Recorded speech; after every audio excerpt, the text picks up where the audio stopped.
दोस्तों नमस्कार। उत्तर प्रदेश वृद्धा पेंशन को लेकर बहुत ही बड़ी अपडेट आ चुकी है। यहाँ पर देख सकते हैं वृद्धा पेंशन, विधवा पेंशन और दिव्यांग पेंशन तीनों के लिए बहुत बड़ी अपडेट आ चुकी है। यहाँ पर ओल्ड एज पेंशन को लेकर पूरी जानकारी और पूरी नोटिफिकेशन देखने के लिए चैनल को तुरंत सब्सक्राइब करें और वीडियो को भी लाइक कर दें। दोस्तों ऐसे ही जानकारी के लिए चैनल को तुरंत सब्सक्राइब कर दें ताकि आने वाले सभी ऐसे ही बढ़िया नोटिफिकेशन और सही जानकारी के लिए आपको नोटिफिकेशन मिल जाए, इसलिए चैनल को सब्सक्राइब कर दें।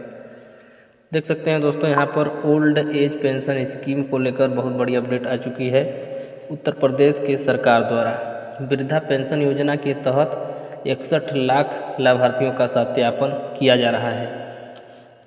दोस्तों वृद्धा पेंशन को लेकर विधवा पेंशन और दिव्यांग पेंशन सभी का सत्यापन किया जा रहा है और वृद्धा पेंशन में 61 लाख लाभार्थी हैं जिनका सत्यापन स्टार्ट हो चुकी है और मृतक और अपात्र पेंशनरों को हटाकर नए पात्र लाभार्थियों को शामिल किया जाएगा।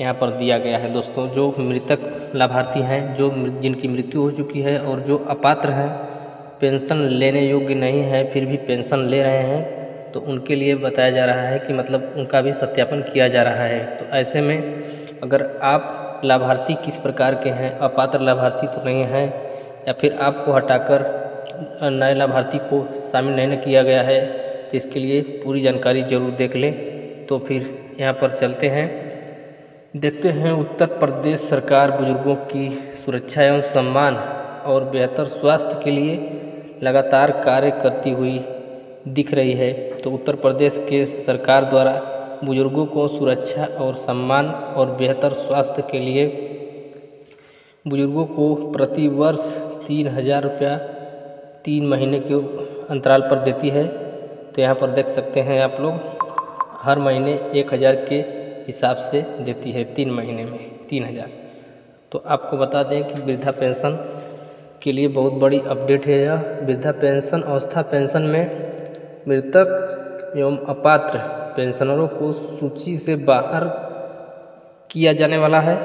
सभी जितने भी मृतक पेंशनर हैं और अपात्र पेंशनर हैं उनको सूची से बाहर किया जाएगा और उसके बदले में उनके स्थान पर नए पात्र लाभार्थी को पेंशन का लाभ दिया जाएगा। यहाँ पर दिया गया है नोटिफिकेशन में दोस्तों, उनके बदले में नए पेंशनर को लाभ दिया जाएगा। जो अपात्र लाभार्थी हैं, जो पेंशन लेने योग्य नहीं है और जिनकी पेंशन वृद्धावस्था पेंशन मिल रही थी और उनकी मृत्यु हो चुकी है, फिर भी उनके खाते में पेंशन भेजी जाती है, लेकिन उनकी पेंशन को सत्यापन करके काट दिया जाएगा। उनके स्थान पर पात्र लाभार्थी को जो है पेंशन दिया जाएगा, यहाँ पर दिया गया है। तो ऐसे लाभार्थियों को पेंशन काटकर पात्र लाभार्थियों को पेंशन दिया जाएगा। साथ ही पेंशन का लाभ लगभग सभी पेंशनरों को दिया जा रहा है।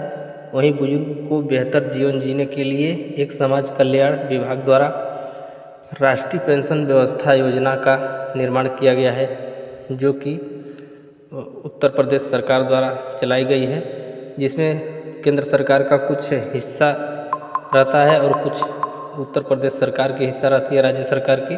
कुल मिलाकर 3,000 की राशि भेजी जाती है। केंद्र सरकार और राज्य सरकार द्वारा मिलाकर 3,000 की राशि भेजी जाती है वृद्धावस्था पेंशन लाभार्थी के खाते में सीधे। दोस्तों इसके लिए सबसे पहले आपको जिनकी पेंशन रुकी हुई है उनके लिए मैं बताना चाहूँगा, अपने एक बैंक अकाउंट में NPCI करवाना बहुत ज़रूरी है, क्योंकि दोस्तों वृद्धा पेंशन का पैसा DBT के माध्यम से ट्रांसफ़र किया जाता है।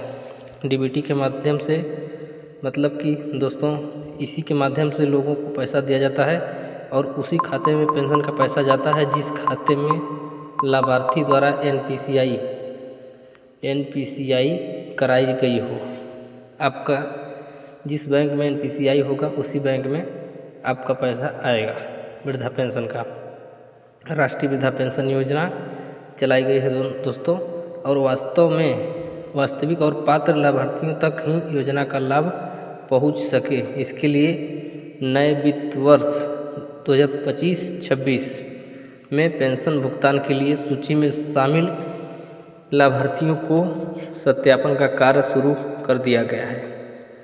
दोस्तों, मुख्य सचिव के शासन पर समस्त मंडलयुक्त और जिलाधिकारी को सूचित कर दिया गया है।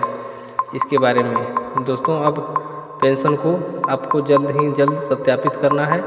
आपको जो भी पेंशन रुकी है वो आपको सत्यापन करने के बाद ही और NPCI इनेबल होने के बाद ही आपके खाते में पेंशन आने वाली है। और साथ ही आपको बता दें कि यहाँ पर जो पेंशन पुराने पेंशनर्स हैं जिनकी पेंशन की पैसा अभी तक नहीं आई है, तो उनके लिए मैं बताना चाहूँगा कि उनको अपनी NPCI और DBT इनेबल करवा लेना बहुत ही ज़रूरी है। उसके बाद ही उनका पेंशन का पैसा उनके खाते में आएगी। और साथ ही जो नए पेंशनर्स हैं जिनका आवेदन नए फॉर्म किया गया है, 2-3 महीने हो गए हैं और अभी तक पेंशन नहीं आया है, तो इस समय फ़िलहाल जो PFMS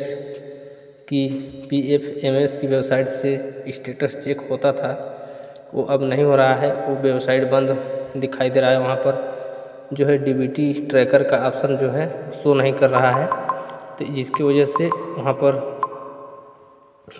पेंशन का लाइव स्टेटस नहीं चेक हो पा रहा है। इस वजह से आप लोग खुद ही अपना स्टेटस चेक करके रखें और सारा कागजात कंप्लीट करके रखें, जिससे कि आपको पेंशन भेजते समय किसी भी संस्था को प्रॉब्लम ना हो। पहले से ही अपनी बैंक अकाउंट को ठीक ठाक से रखें। और सबसे बड़ी अपडेट यही थी कि उत्तर प्रदेश की सरकार वृद्धा पेंशन, वृद्धांत पेंशन जो भी पेंशन आपका है, उन सभी लाभार्थियों के लिए सूचना था कि लाभार्थियों का सत्यापन किया जा रहा है। आपके पास भी सत्यापन करने का मौका है और आप भी करवा सकते हैं।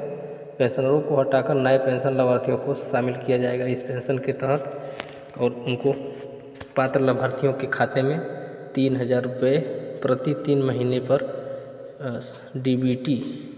DBT के माध्यम से भेजी जाएगी।